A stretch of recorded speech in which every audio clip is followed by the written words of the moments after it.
না এই দেখুন, বলে তোর গতি হবে না, তোর কোনোদিন গতি হবে না। সেই ইন্দ্রের অত্যাচার দেখুন, দানব অত্যাচার করে এক কথা, আমরা তো বলছি এখন যে মুসলমানরা নাকি আমাদের উপর অত্যাচার করেছে, মোগলরা অত্যাচার করেছে, তাই যেখানে মুসলমান দেখবে সেখানে মারো মুসলমান। আরে আমাদের এখানে দানব অত্যাচার করেছে, দেবতারাও অত্যাচার করেছে বৃন্দাবনে। ইন্দ্র কি ছিল? দানব ছিল নাকি? দেবতা ছিল ইন্দ্র। সে পর্যন্ত ব্রজবাসীগণকে তছনছ করে দেওয়ার জন্য সব শক্তি প্রয়োগ করেছিল। সুরপতিম ব্রাহ্মণ পদম যাচতে, ব্রহ্মার পদ পাওয়ার জন্য আন্দোলন করে দিয়েছিল স্বর্গরাজ্যে এই ইন্দ্র। ব্রহ্মার পোস্টটা পাবে কি করে? জিজ্ঞেস করছেন ভগবান বিষ্ণু, কি ব্যাপার স্বর্গে এত শোরগোল কেন? না, ইন্দ্র আন্দোলন করছে, মিছিল করছে। কেন মিছিল করছে?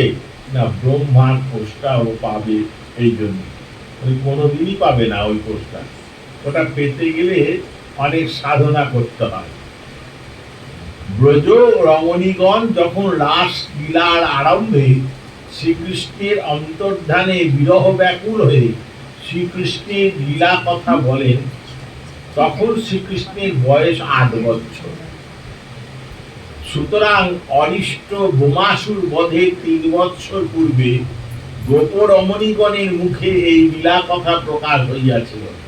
ইহাতে মনে হয় যে গোপ রমণীগণ গর্গাচার্য, ভাগুরি প্রভৃতি সর্বজ্ঞ মুনিগণের ভবিষ্যৎ বাণী শুনিয়া শ্রীকৃষ্ণের ভবিষ্যৎকালের লীলাও বর্ণনা করিয়াছেন, অথবা শ্রীকৃষ্ণ বিরহ দশায় গোপ রমণীগণের স্বাভাবিক সর্বজ্ঞতা শক্তি আবির্ভাবে ভবিষ্যৎকালীন লীলার স্ফূর্তি হওয়াও অসম্ভব নয়। এই লাইনটা মন দিয়ে শুনুন। শ্রীমদ ভাগবতের বর্ণনানুসারে জানা যায়, শ্রীকৃষ্ণ মথুরা গমনের কিছু পূর্বে অরিষ্ট, কেশী এবং বোমাসুরকে বধ করেন। সে সময় শ্রীকৃষ্ণের বয়স কিঞ্চিত অধিক 11 বছর। আর গোপ রমণীগণ যখন রাসলীলার আরম্ভে শ্রীকৃষ্ণের অন্তর্ধানে বিরহ ব্যাকুল হয়ে শ্রীকৃষ্ণের এই লীলা কথাগুলো বলেছিলেন, যে তুমি বোমাসুরকে, বিষাসুরকে, অরিষ্টাসুরকে বধ করেছ, তখন ভগবান শ্রীকৃষ্ণের বয়স ৮ বছর। তা ৮ বছর বয়সে 11 বছর বয়সের কর্মের কথা কি করে বলে দেয়? তাই জন্য টিকাকার বলছেন শ্রীজীব গোস্বামী পাদ, এটা দুটো কারণে হতে পারে। এক, গর্গাচার্য, ঋষিশ্রেষ্ঠ ভাগুরি, এদের সহায়তায় ব্রজ রমণীগণ জানতে পেরেছিলেন যে ভগবান শ্রীকৃষ্ণ ভবিষ্যতে এইরকম কার্য করবেন, তাই আগের থেকেই বলে দিয়েছিল তারা। আর নচেত বৃন্দাবনের গোপিনীগণ এতই শক্তিশালী বিদ্বান ছিলেন, সর্বজ্ঞ ছিলেন, যে তারা নিজেরাই বুঝতে পেরে গেছিলেন ৮ বছরের ছেলেটা 11 বছর বয়সে কি কর্ম করবে। ব্যাপারটা বুঝলেন তো? পরিষ্কার হয়েছে? ক্লিয়ার করে দিচ্ছি। যখন রাসলীলা সংগঠিত হয়, ভগবানের সঙ্গে যখন রাসলীলা করে গোপিনীগণ এবং ভগবান অন্তর্ধান হয়ে চলে যায়, এবং যে সময় গোপিনীগণ তারপর গোপী গীত পাঠ করেন বা কীর্তন করেন, তখন ভগবানের বয়স ছিল ৮ বছর। বুঝেছেন? ৮ বছরের গোপাল গোবিন্দ তিনি রাসলীলা করেছিলেন। আর তিনি এই রাসলীলাতে এই যে গোপী গীতের মধ্যে শ্লোক বলছে ৩ নম্বরে, যে তুমি বিষময়াত মজাত বিশ্বত ভয়া দিশবতে ভয়ং রক্ষিত মোহ। তুমি বিষাসুর, তারপরে অরিষ্টাসুর, এই সমস্ত বোমাসুর, বহু বহু অসুরকে তুমি বধ করেছ। এইগুলো করেছিলেন শ্রীকৃষ্ণ যখন তার 11 বছর 8 মাস বয়স, মথুরা মণ্ডলে যাওয়ার আগে, কংসের ধনুর্যজ্ঞে যাওয়ার আগে এই কাণ্ডগুলো করেছিল। তাহলে 8 বছর বয়সের ছেলে তো এই কাজগুলো করেনি, কিন্তু 11 বছর বয়স যখন প্রাপ্ত হয় তখন এই কাজগুলো করেছিল।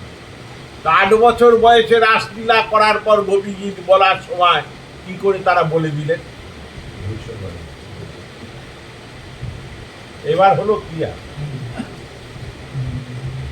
11, আজকে ছেলেটার, এই ছেলেটার যা বয়স, এই ছেলেটা 21 বছর বয়সে কি করবে আমি যদি বলে দিই এখন গড় করে, তাহলে দুটো এক, আমার ভেতর সর্বজ্ঞ ক্ষমতা আছে তাই জন্য আমি বলতে পারছি, আর নচেত কোনো মহাপুরুষের কৃপা আমার ভেতর সংযোজিত হয়েছে। তাই বলছে যে নিশ্চিতভাবে ভাগুড়ি, গর্গাচার্য এই সমস্ত মুনিগণের সাহচর্যে তারা বলেছেন, এগুলো সাহচর্য।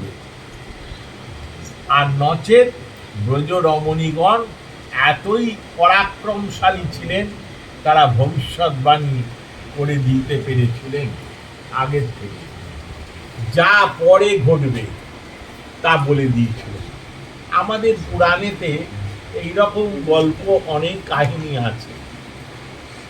এই সম্বন্ধে গৌড়ীয় বৈষ্ণবাচার্য শ্রীপাদ সনাতন গোস্বামী তার বৃহৎ বৈষ্ণবতোষিণী টিকায় বলিয়াছেন, তত্র বিষময়াৎ মজাদিতি ভাবি কীটনম সহস্রজ সার্বজ্ঞান বিশেষতশ্চ বিরাহার্তা প্রেয়সম প্রেমনান বিশেষাচ্ছরাৎ সত এব তত্তৎপরিস্ফুটে তস্য ভাবিত্যেপি ভূত নির্দেশং সুনিশ্চয়তা। তত্র বিষময়াৎ মজাদিতি ভাবি সূচনা, এগুলো ভাবিকালের সূচনা। এই অসুরগুলোকে তখনও বধ করেননি, এগুলোর অসুরগুলোর আবির্ভাবই হয়। এই গোপীগীতের আগের ঘটনা নয়, গোপীগীত গাওয়ার পরের ঘটনা, কিন্তু গোপীগীতে এই প্রসঙ্গ চলে এসেছে। তার মানে গোপীগীত রচনাকারে গোপিনীগণ সর্বজ্ঞ শক্তি চক্রবর্তীপাদ, শ্রী বিশ্বনাথ চক্রবর্তীপাদ বহু বছর শরীর ধারণ করেছিলেন। বলদেব বিদ্যাভূষণে গুরুদেব ছিলেন চক্রবর্তীপাদ। নরোত্তম ঠাকুর গুরু সংযোগী ছিলেন চক্রবর্তীপাদ। এই চক্রবর্তীপাদ অরিষ্ট বোমবধস্য ভাবিত্যেপি গর্গ ভাগুজ্জাদি মুখত কৃষ্ণ জন্মপত্রাং শ্রবণস্য ভূতত্ত্বে নৈব ভূতত্ত্ব নির্দিষ্ট। চক্রবর্তীপাদ বলছেন যে গর্গ মুনি, তিনি তো শ্রীকৃষ্ণের নামকরণ করেছিলেন। তিনি শুধু নামকরণ করেননি, গর্গ এবং ভাগুড়ি দুজন মুনি কুষ্টিকুটি কুণ্ডলিনী তৈরি করেছেন। তখনকার দিনের মহাত্মা জ্যোতিষীগণ তারা জন্মকুণ্ডলী রচনা করতে গিয়ে সন, তারিখ, সাল, দণ্ড, পল, মুহূর্ত দিয়ে বলে দিতে পারতেন কবে, কটার সময়, কোন বয়সে কি এই জাতক ঘটাবে, এর জীবনে কি ঘটবে। বলছেন যে অরিষ্ট ব্যোমবধস্য ভাবিত্যেপি, অরিষ্টাসুর, বোমাসুর এগুলো ভাবিকালের কর্ম হলেও গর্গ এবং ভাগুরীকৃত জন্মকুণ্ডলী পত্রিকা কোনোভাবে গোপীগণ আগে দেখে ফেলেছিল। দেখে ফেলার পর তারা সেইখান থেকে এই সিদ্ধান্তে এসেছিল যে ভগবান একদিনকে এগুলো করবে, তাই তারা আগে ভাগেই গেয়ে দিয়েছিল, হইয়াছেন আর হবেন যত বৈষ্ণবের বরণ। সবাইকে বন্দনা করে, যেমন যারা হবে তাদেরও বন্দনা করে। হে কৃষ্ণ গুরু শ্রেষ্ঠ ব্রজের জীবন কত শতবার ব্রজের রেখেছ জীবন, তুমি কতবার এই ব্রজকে বিপদের হাত থেকে রক্ষা করেছ। আজকে আপনাদের একটা কত সুন্দর নতুন কথা শোনালাম। হ্যাঁ, এই কথা ভাগবতের মধ্যেই আছে, গোপী গীতের ভেতরই আছে। এই জন্যই বলা হয় যে গোপী গীতম ওই একটা শ্লোক দুদিন ধরে ব্যাখ্যা করলে তবে গিয়ে ঠিকভাবে পড়ে, তা না হলে আসে না। তাই জন্যে একটা প্রসঙ্গ এলো, মনে পড়লো, মনে পড়ার পর সেটা আমি ব্যাখ্যা করে বোঝালাম। ভাবিকালের কার্য বর্তমান কালে ঘোষিত হয়ে গেছে, যা ঘটবে যদ ভবে তদ ভবিষ্যতি, যা ঘটবে সেইটা এখনই বলে দেওয়া হয়ে গেল। ন খলু গোপিকা নন্দনৌ ভবান নখিল দেহি নাম অন্তরাত্মদৃক বিখন সতীর্থ বিশ্বভুক্তয়ে সখ উদয়ীবান সাত্যতাম কুলে। এর আগের শ্লোকে একটা ছিল বিষ জলা পয়াদ ব্যাল রাক্ষসা, কালীয় নাগের কথা এসেছে। কালীয় নাগ কালীয় হ্রদেতে বাস করতেন, ভগবান তাকে উদ্ধার করেছিলেন, তার ফণার ওপর নৃত্য করেছিলেন, তাকে কালীয় হ্রদ থেকে চলে যাওয়ার জন্য আদেশ করেছিলেন, গচ্ছ সর্প সমুদ্রামুখম, যাও সর্প তুমি এই সরোবর ছেড়ে সমুদ্রের দিকে চলে যাও। সর্প বলেছিল যে আমি যে সমুদ্রে যাব সেখানে তো বড় বড় প্রাণীরা আছে, আমাকে খেয়ে ফেলবে। বলে অসম্ভব, তোমায় কি করে খাবে, আমি তো তোমার ফণার ওপর নেচে দিয়েছি, চরণের চিহ্ন তোমার মাথায় স্ট্যাম্প লেগে গেছে। কিন্তু সেই কালীয় নাগের এত সর্পের বিষময়তা ছিল যে তার ওপর দিয়ে পাখি উড়ে গেলে সেই পাখি পর্যন্ত মরে জলে পড়ে যেত। আপনি কেন বাঁচালেন আমাদের সেই ভয়ঙ্কর বিষের হাত থেকে? তখনই আমরা মরে যেতাম না, আমাদের বাঁচিয়ে রেখে দিলেন, তোদেরকে পরে আস্তে আস্তে তিলে তিলে মারব, এই আজকের দিন দেখানোর জন্য। নখলু গোপিকা নন্দনৌ ভবান নখিল দেহি নাম অন্তরাত্মদৃক বিখন সতীর্থ বিশ্বভুক্তয়ে সখ উদয়ীবান সাত্যতাম কুলে। নখলু গোপিকা নন্দনৌ ভবান অখিল দেহি নাম অন্তরাত্মদৃক বিখন সতীর্থ বিশ্বভুক্তয়ে সখ উদয়ীবান সাত্যতাম কুলে। হে সখে, তুমি যশোদার পুত্র নও, তুমি সর্বজীবের অন্তর্যামী, কিন্তু ব্রহ্মার প্রার্থনায় বিশ্ব পালনের জন্য যদুপুরে তুমি অবতীর্ণ হয়েছ। নখলু গোপিকা নন্দন ভবান, আপনি নন্দের নন্দন, যশোদার নন্দন কৃষ্ণ, শুধু তা নন, এটা একটা পরিচয় আপনি স্বীকার করেছেন। আমরা এই কদিন যে আলোচনা করব, আপনারা এর ভেতর এই গোপী গীতটা কাগজে সংগ্রহ করে আনবেন। এইরকম ভাবে আমরা একদিন কোরাসে সবাই পাঠ করব, সুন্দর হবে জিনিসটা।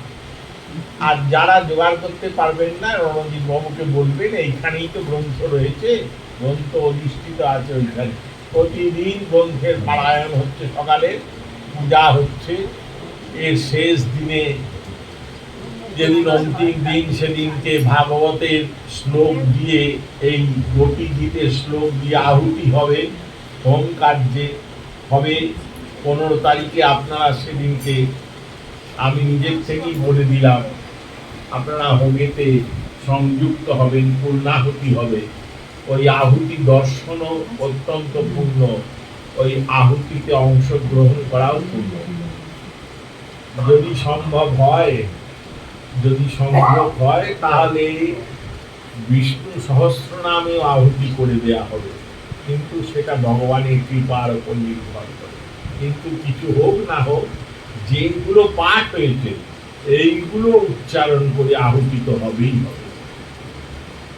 নখলু গোপিকা নন্দন ভবান, তুমি কেবলমাত্র যে যশোদার পুত্র নন্দের নন্দন তা নও, নখিল দেহি নাম অন্তরাত্মদী, অখিল ব্রহ্মাণ্ডের সবার মনোজগতের মধ্যে স্থিত আত্মা হয়ে তুমি বিরাজমান রয়েছ, এটাও তোমার সম্পূর্ণ পরিচয় নয়।